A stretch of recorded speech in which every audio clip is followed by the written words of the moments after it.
Hi అండి. ములక్కాడల curry అండి. గ్రేవీతో, మసాలాతో చాలా టేస్టీగా రెస్టారెంట్ స్టైల్‌లో చాలా బావుంది. ఇలా చేశాను. చాలా టేస్టీగా ఉంది. దానికోసం ముందుగా ములక్కాడలు శుభ్రంగా కడుక్కొని, ముక్కలుగా కట్ చేసుకొని పక్కన పెట్టుకోవాలి. ఇప్పుడు స్టవ్ వెలిగించుకొని, కొంచెం ఆయిల్ వేసుకొని, ఒక 2, 3 టేబుల్ స్పూన్‌లు పల్లీలు వేసుకొని ఫ్రై చేయాలి ఇవల.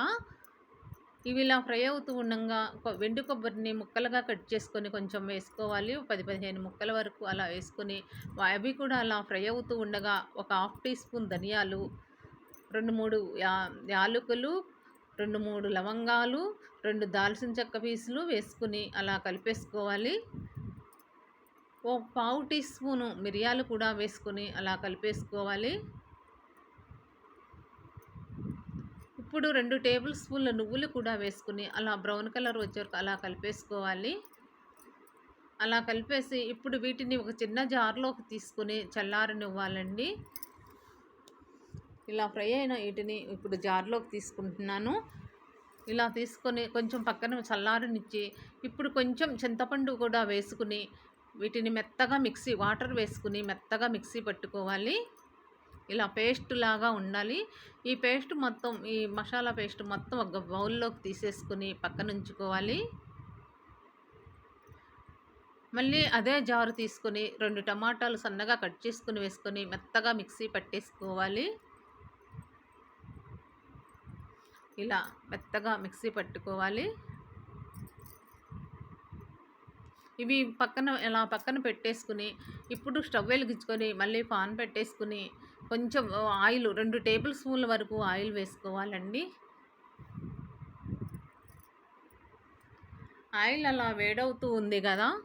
ఇప్పుడు పావు టీ స్పూన్ ఆవాలు, పావు టీ స్పూన్ జీలకర్ర, 1 టీ స్పూన్ పచ్చెనగపప్పు వేసుకొని వాటిని కొంచెం 2 ఎండుమిర్చి 2 ముక్కలుగా కట్ చేసుకొని వేసుకోవాలి.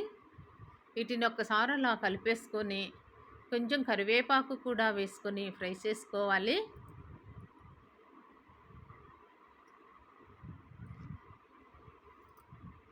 ఒకసారి అలా కలిపేసేయండి.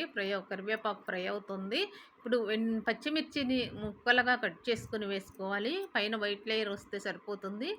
అవి అలా ఫ్రై అవుతున్నాయి కదా! ఇప్పుడు ఒక పెద్ద సైజు ఉల్లిపాయను సన్నగా కట్ చేసుకొని వేసుకోవాలి. చిన్నవైతే 2, పెద్దదైతే 1 కట్ చేసుకొని సన్నగా వేసుకోవాలి. అవి అలా ఫ్రై చేస్తూ ఉండాలి. అల్లం పేస్టు 1 టీ స్పూను, వెల్లుల్లి పేస్టు 1 టీ స్పూను వేసుకుని బాగా కలిపేసుకోవాలి. పచ్చివాసన పోయే వరకు వాటిని ఫ్రై అవ్వనివ్వాలి.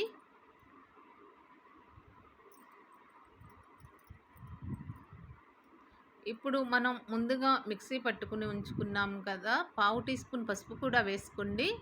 పసుపు కూడా వేసుకొని అలా కలిపేసుకోవాలి. ఇప్పుడు మనం మిక్సీ పట్టించుకున్న టమాటా జ్యూస్‌ని కూడా ఇందులో వేసేసుకొని బాగా కలిపేసుకోవాలి. అలా కలిపేసి ఆ పచ్చివాసన పోయే వరకు ఒక 2 మినిట్స్ అలా మూత పెట్టేసి మళ్ళీ ఇప్పుడు మూత తీసి ఒకసారి కలపాలండి అట్లా.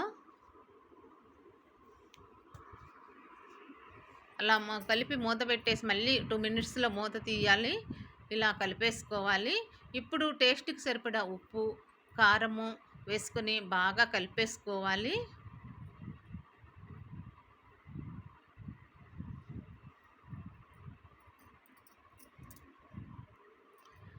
ముందుగా మనం కట్ చేసి పెట్టుకున్న ములక్కాడలు కూడా వేసుకొని బాగా కలిపేసుకోవాలి. ఆ మసాలా అంతా పట్టేలాగా, ఆ టమాటా జ్యూస్ అదంతా పట్టేలాగా ఇలా కలిపేసుకొని మూత పెట్టేసుకొని ఒక 2 మినిట్స్ తర్వాత మళ్ళీ ఆ మూతను తీసి ఇలా కలిపేసుకోవాలండి. ఇవి బాగా మెత్తపడాలి కొంచెం. మళ్ళొక్కసారి మూత పెట్టుకున్నాము. అలా మధ్య మధ్యలో మూత పెడుతూ, తీస్తూ కలుపుకుంటూ ఉండాలి. ఒక 2, 3 టైమ్స్. ఇక్కడ ఆయిల్ వస్తుంది కదా! ఆయిల్ వదిలేస్తున్నాయి ఇక్కడ. ఇలా మళ్ళీ కలిపేసుకుందాము. ఇప్పుడు మనం ముందుగా మిక్సీ పెట్టుకున్న మసాలా పేస్ట్ ఉంది కదండీ! అది కూడా వేసుకొని ఇలా బాగా కలిపేసుకోవాలి. ఇప్పుడు అలా 2 మినిట్స్ మూత పెట్టించి మళ్ళొక్కసారి ఇలా కలిపేసుకోవాలి.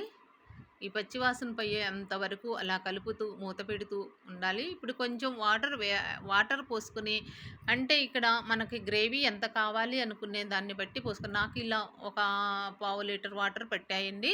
పోసుకొని ఇలా కలుపుకొని, గ్రేవీకి మీకు ఎంత గ్రేవీ కావాలో దాన్ని బట్టి వాటర్ పోసుకోండి. పోసుకొని ఇలా మూత పెడుతూ తీస్తూ మధ్య మధ్యలో కలుపుతూ అలా ఓ 5 మినిట్స్ ఇలా ఆయిల్ పైకి వచ్చే వరకు అలా ఉడికించాలండి. ఓ 5 మినిట్స్ పడుతుంది. ఇప్పుడు లాస్ట్‌గా కొత్తిమీర జల్లేసుకొని బాగా కలిపేసుకోవటమండి. అసలు ఎంత ఇవి కర్రీ ఉడుకుతుంటేనే చాలా గుమగుమలాడుతూ మంచి స్మెల్ వస్తుందండి. చాలా బావుంటుంది ఈ కర్రీ. ట్రై చేసి చూడండి. చాలా బావుంటుందండి ములక్కాడల గ్రేవీ కర్రీ. నాకైతే బాగా వచ్చింది.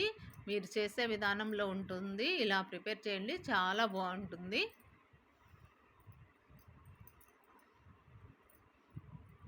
అన్నంలో కూడా బాగా కలుస్తుందండి. చక్కగా ఈ